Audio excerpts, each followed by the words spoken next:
Hi Munchkins, welcome back to the channel.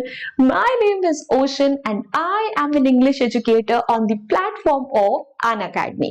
और guys, आज ना मैं आपके लिए एक बहुत important वीडियो लेकर आई हूँ। मैं जब भी बच्चों को अनसीन पैसेज पढ़ाती हूँ ना, वो हमेशा मुझसे यही चीज पूछते हैं कि ma'am please give us some tips. Ma'am unseen passage ना कभी भी अच्छे से नहीं हो पाता। मैम अनसीन पैसेज में ना वोकैबुलरी रिलेटेड मिस्टेक्स हो जाती हैं। मैम अनसीन पैसेज के क्वेश्चंस अटेम्प्ट नहीं होते, एमसीक्यूज में प्रॉब्लम आती है। अरे बाबा रे, इतनी सारी प्रॉब्लम्स, तो इनका एक वन स्टॉप सोल्यूशन देते हैं। आज की इस वीडियो में हम अनसीन पैसेज से रिलेटेड इन्हीं सारी प्रॉब्लम्स को टैकल करने वाले हैं टू मेक श्योर कि आप अपने अनसीन पैसेज में कोई भी फालतू के नंबर लूज ना करो। So if you are also one of those students जिसको अनसीन पैसेज अटेम्प्ट करने में बहुत टाइम लगता है या बहुत ज्यादा प्रॉब्लम आती है, तो प्लीज इस वीडियो को एंड तक जरूर ध्यान से देखना और इन टिप्स को फॉलो करते हुए जरूर प्रैक्टिस करना। आई बेट यू आपको जरूर इंप्रूवमेंट दिखाई देगी। सो भाई, what are we even waiting for?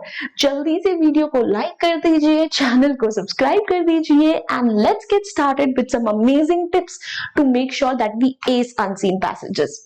Now moving forward, we are gonna start with the tips guys. So I hope you are ready और वीडियो को लाइक करा है ना सबने, चैनल को सब्सक्राइब करा है ना, ये बहुत जरूरी है गाइस। देखो अब एग्जाम आने वाले हैं तो हम आपके लिए ऐसे मजेदार वीडियोस लाते रहेंगे and I'm pretty sure you guys don't want to miss them out, right? So let's get started. So here's the tip number 1 now, which is a very important tip जो आपको टाइम सेव करने में बहुत help करेगी। Read the questions before the passage. अब देखो, अक्सर बच्चे जब भी अनसीन पैसेज पढ़ते हैं ना, तो वो ये पैटर्न फॉलो करते हैं। पहले अनसीन पैसेज पढ़ लिया, फिर क्वेश्चंस पढ़ लिया, फिर उन्हीं क्वेश्चंस के आंसर ढूंढने के लिए अनसीन पैसेज पे जाते हैं। भाई इतना बैक एंड फोर्थ करोगे तो आपका टाइम तो वेस्ट होगा ही, और ऊपर से never read your unseen passages in the reading time. आप अगर रीडिंग टाइम अपना यूटिलाइज करना चाहते हो तो उसमें अनसीन पैसेज पढ़ने की जगह उसके क्वेश्चंस को ध्यान से पढ़ो, because most of the time students जो है अनसीन पैसेज को एंड में अटेम्प्ट करते हैं, तो उस टाइम का पढ़ा हुआ अनसीन पैसेज आप भूल जाओगे। इंस्टेड क्वेश्चंस को एक बार ध्यान से पढ़ लो, बिकॉज आपको क्वेश्चंस याद रहेंगे उसकी चांसेस ज्यादा है।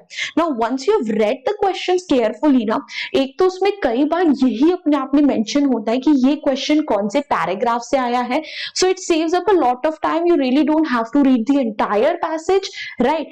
एंड प्लस आपको पता रहता है कि now how do you have to approach the unseen passage, कि किस टाइप के क्वेश्चंस आपसे पूछे गए हैं। सो रीड द क्वेश्चंस, उन पैराग्राफ्स पे ज्यादा फोकस करो जिनका मेंशन बार बार हुआ है, and as soon as you figure out the answer, आप साथ साथ अपने आंसर्स भी अटेम्प्ट कर सकते हो। So it really saves up a lot of time guys. So always read the questions first and then read the unseen passage. Okay, then next use elimination method for MCQs. अब unseen passage में ना काफी सारे MCQs आते हैं and वो MCQs अक्सर बच्चों को कंफ्यूजिंग लगते हैं। सो if you also come across one of those MCQs जो आपको कंफ्यूजिंग लग रहा है, तो प्लीज एलिमिनेशन मेथड का जरूर यूज करना। So what you are gonna do is कि जो भी ऑप्शंस आपके सामने अवेलेबल है उनमें से उन ऑप्शंस को तो हटा दो जो कि आपको पता है कि ये तो इसका आंसर हो ही नहीं सकते। आई एम प्रिटी श्योर आपको एक या दो ऑप्शन जरूर ऐसे मिल जाएंगे जिनको देखकर ही आपको ये लगेगा कि यार this is definitely not the right answer. अब जो बचे हुए आंसर्स हैं, ठीक है, उसमें से सही वाला कैसे गेस करें? Read the question carefully, read the that part of the passage again very carefully जहां से वो क्वेश्चन पूछा गया है, एंड देन उनमें से जो ऑप्शन आपको सबसे ज्यादा रिलेटेबल लग रहा है उसके साथ go for that one. Most likely you're gonna end up with the right answer and it's gonna help you save so much of time again and avoid a lot of confusion as well. So please इस method को जरूर apply करना। Then For vocab based questions, understand the context. Now this is the most asked FAQ कि भाई ma'am vocabulary based questions कैसे attempt करें unseen passage में. अब unseen passage में अगर आपके पास कभी भी कोई synonym antonym based question आता है, the very first thing that you're going to do is read the sentence जहां से वो question पूछा गया very carefully, बल्कि उसके ऊपर और नीचे का भी सेंटेंस बहुत ध्यान से पढ़ो. वंस यू डू दैट, आपको कहीं ना कहीं सबसे पहली बात उस वर्ड का कॉन्टेक्स्ट समझ में आने लगेगा, that if it has been used in a positive sense or in a negative sense in this sentence. फिर दूसरी चीज जो आपको करनी है, now again read the sentence but without that word. For example, हमारा जो word है that is affable, that you know he is a very affable and social person. Now this time I'm going to read it without affable. He is a very dash and social person. Now try to figure out कि अगर यहाँ पर मुझे कोई word fit करना होगा तो कौन सा fit होगा. He is a social person, ठीक है, तो मतलब काफी ज्यादा लोगों से मिलता जुलता होगा. Someone who is probably very friendly, extroverted. So affable का मतलब ही होता है someone who is very friendly. That also really helps you in landing up with the right answer. And अगर MCQs है तब तो सबसे बढ़िया, उस ऑप्शन को हटाकर वो सारे MCQs को फिट करने की कोशिश करो. Which one fits the best? That is your answer over there. So vocab based question के लिए इस ट्रिक को अप्लाई करना. Then next, if the passage is too difficult to understand, look for the main idea of the passage. Now this is also a very commonly faced problem by students कि ma'am कई बार तो passage का मतलब ही नहीं समझ में आता, especially if it's a factual passage. Ma'am कौन से टेक्निकल टॉपिक के बारे में है, हमें तो पल्ले ही नहीं पड़ा.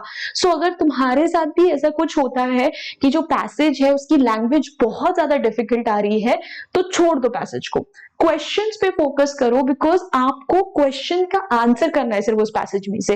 You really do not have to understand each and every line of the passage. तो क्वेश्चन में जो कीवर्ड्स हैं उसकी मदद से आंसर्स को फिगर आउट करने की कोशिश करो. And instead of trying to understand the meaning of each and every line in the passage, try to understand the main idea of the passage कि पैसेज किस चीज के बारे में है. और कीवर्ड्स की हेल्प से कहीं ना कहीं आपको आंसर मिल जाएंगे. इतनी अंग्रेजी तो सभी को आती है. सो प्लीज घबराना मत if in case you are given a passage जो तुम्हें बहुत ज्यादा डिफिकल्ट लगता है. Then improve your reading speed to avoid wasting time. This is a very underrated thing. आप बहुत सारे बच्चे होते हैं पता है क्लास 11 में who come up with the same issue कि मैम हमारा तो पेपर कभी टाइम पर होता ही नहीं है. So if that is also one of your problems, then I would strongly suggest you to increase your reading time. कई सारे बच्चे पता है क्या होता है कि उनका रीडिंग स्पीड ही इतनी कम होती है कि पेपर तो छूट ही जाता है, बिकॉज आधा टाइम तो पेपर पढ़ने और समझने में लग जाता है. जब आपकी रीडिंग स्पीड अच्छी होती है, इट ऑल्सो मीन्स आप उस पेपर को जल्दी पढ़ पा रहे हो और जल्दी कॉम्प्रीहेंड भी कर पा रहे हो, which really really helps you in saving up time. So अगर आपको अनसीन पैसेजेस अटेम्प्ट करने में बहुत ज्यादा टाइम लग रहा है तो प्लीज अपनी रीडिंग स्पीड पे थोड़ा सा वर्क करो. On a regular basis try to read a page or two. And also ठीक है, just to let you know, for an unseen passage the ideal time should be 20 to 25 minutes. ठीक है, I think मैंने last में बताया हुआ है तो उसको हम लास्ट में डिस्कस करते हैं. But one more thing, practice 2 to 3 unseen passages every week. ये बहुत ज्यादा जरूरी है. बच्चों को लगता है कि भाई unseen passage तो हम एग्जाम में ही देखेंगे, एग्जाम से पहले क्या करें unseen passage प्रैक्टिस करके, सेम unseen passage थोड़ी एग्जाम में आ जाएगा, नहीं आएगा सेम, बट क्वेश्चन की टाइप तो सेम होंगे. आपको एक अच्छी अंडरस्टैंडिंग तो मिलेगी कि डिफरेंट डिफरेंट अनसीन पैसेजेस को टैकल कैसे करना है, उनके क्वेश्चंस को कैसे टैकल करना है. तो मेरा स्ट्रॉन्ग सजेशन रहेगा कि हफ्ते में एटलीस्ट 2 या 3 अनसीन पैसेज जरूर प्रैक्टिस करो, 1 फॉर द ईच टाइम, ताकि एग्जाम टाइम तक आते हुए आपको अच्छे खासे प्रैक्टिस हो जाए एंड आपको बिल्कुल प्रॉब्लम ना आए. Then make sure you're not taking more than 20 to 25 minutes for each passage. मैंने बोला था, मैं लास्ट में ये टिप दी है, प्लीज अपने आप को टाइम करना स्टार्ट करो whenever you are attempting those unseen passages and make sure करो कि आपका unseen passage 20 से 25 मिनट में हो जाए. 10 minutes is like your reading time for the passage जिसमें आप passage को पढ़ो and another 10 to 15 minutes for solving the questions. That's all you need. इससे ज़्यादा time अगर आप ले रहे हो you really need to work on your speed. So yeah, that's all. These were all the tips that I had. अब आपको अगर और ज़्यादा प्रैक्टिस करनी है, PDF नोट्स सब कुछ फ्री ऑफ कॉस्ट चाहिए, सो प्लीज एप्लीकेशन डाउनलोड करो, ओशन ऐप को फॉलो करो. बहुत सारे अमेजिंग सेशंस हम आपके लिए फ्री ऑफ कॉस्ट लाते रहते हैं, which you guys should definitely not miss out on. So please do follow me right away. And yes, if you enjoyed this video, found it helpful, hit the like button, share it with your friends, and do not forget to subscribe to our channel as well, ताकि और भी ऐसी amazing videos देख सको. And yeah, that's all. Now I'll see you again next time. Until then, bye bye. Hasta la vista. फिर मिलेंगे पढ़ते पढ़ते. Bye guys.